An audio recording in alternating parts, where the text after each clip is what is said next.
Hello mga ka-SAAS, update nga tayo at heto, puring-puri ng netizen si Daniel Padilla dahil sa kahit sino daw ay kinakawayan, binabati at yan ang sinabi ng nag-uusap sa video na ito. Habang si Daniel ay nag-eensayo ng karate, wala siyang kaalam-alam na kinukuhanan na siya at tuwang-tuwa ang nagbibideo sa kanya.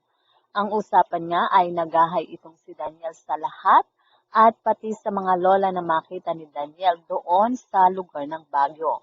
He keeps on saying hi to everyone at yung mga lola, kinikilig silang lahat dito sa Baguio. Yan ang usapan doon sa video. Kaya naman, masaya sila sa nakita nilang karakter nga ni Daniel Padilla.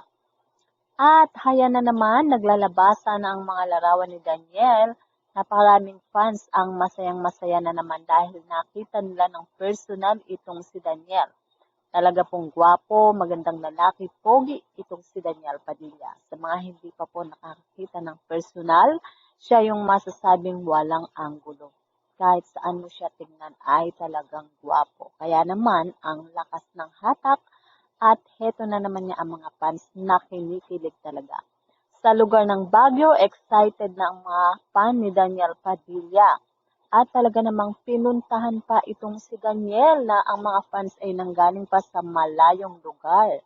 Hindi naman sila nabigo dahil talagang binigyan sila ng oras ni Daniel kahit pa ito ay mayroong shooting. At kaya sa mga nagsasabing laos na si Daniel Padilla, naku, tila nagkakamali sila. So mga ka-SAAS, yan nga po ang ating balitaan. At kung inyong naibigan, put your comment down below. At syempre, huwag kakalimutang mag-like, share, and subscribe.